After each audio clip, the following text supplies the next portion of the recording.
天我们就来 review 一辆 Inspira。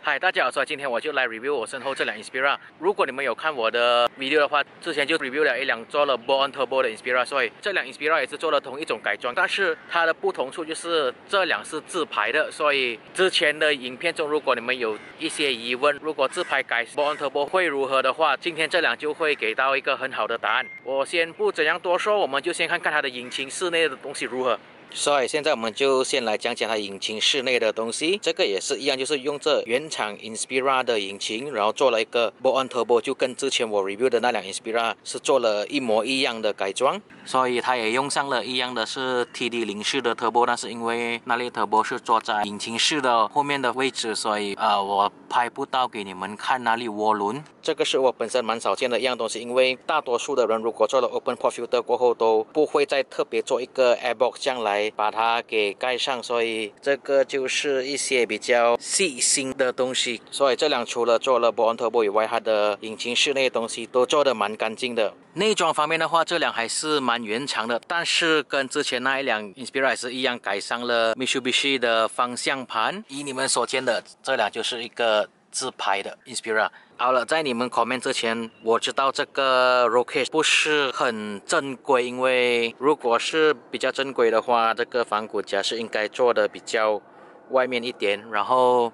这个头部位置这样的凹凸根本是错误的，但是这个也是车主已经知道的一样东西，这个只是暂时装上去来做拍摄用，过后车主就把它拆了下来，所以不是很大的一个问题。如果你们有好奇车主这样做这个 Bolt-on Turbo 花了多少钱的话，这个车主目前这样做已经花了大概12,000左右。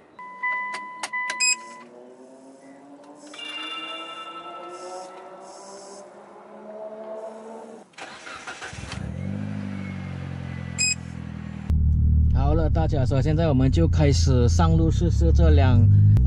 自排的 Bolt-on Turbo 的 Inspira 是如何。因为这条路都蛮多车，所以现在普通降价的话，这辆车一点都不会觉得没有扭力，它的压箱也不会觉得有任何的 slip。但是当然，等一下我们会试试看，在比较空的马路上才看它的表现到底会是如何。好了，所以现在我们就试试看这辆车的加速如何。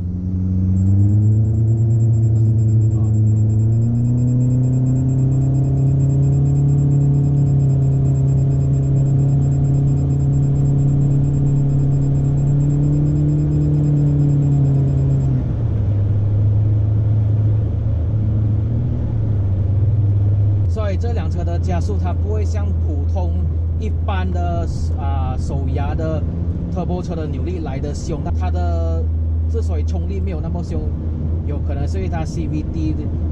会比较多的 power loss compared to 普通的manual 的车。这个是如果你是一个驾自排车的话，我觉得这个是一个需要接受的一样东西。但是到沥水方面的话是蛮不错的，因为我刚才大概踩了一个60多70%的油，它的车速都上得蛮快，一下都不会觉得有任何的 lag。就是我觉得唯一它的最大的问题，它的扭力跟冲力发挥不到那么好，就是因为我觉得就是那个 CVT 的问题。但是除了那个以外，如果你不是讲要怎样去跑车跑得很凶的话，这个是一个蛮好驾的车。好，所以现在我们就试试看这辆车的弯道的感觉是如何。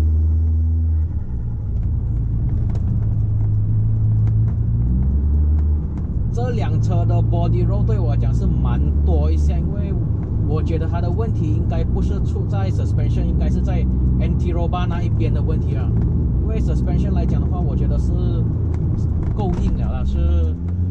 就是它的 roll 它不能解决掉那个 roll 的问题。那边好了，所以刚才就试驾完了这辆 Inspira， 我的刚才就是它的唯一的弱点就是它的 CVT 压箱，就好像我刚才在车里所讲的那个 CVT 压箱就比较多的 power loss， 所以它的冲力绝对不会有 manual 来的好。但是如果你讲平时上班下班都要开的车的话，当然是这种自排的车会比较好开，比较方便的多。所以如果我们是凭它的加速力之类东西来讲的话，它是蛮不错的，因为都蛮顺，都很好驾。它不会讲好像原厂这样，你突然间加速，它会觉得那个引擎软下去的感觉，它完全没有这样的感觉。它的力来的话都来得蛮顺，而且是蛮 stable 的，不会讲突然间当它一换压手力水会掉或者之类，它都会很顺着去。所以这个就是我蛮喜欢的地方。好啦，所以这一集就到此为止，希望你们会喜欢这一集。如果你们喜欢的话，请记得给它一个赞，跟把你们的留言放在以下的留言箱，也别忘了把这个影片给分享出去，也记得订阅我的 YouTube channel。我们下一集再见。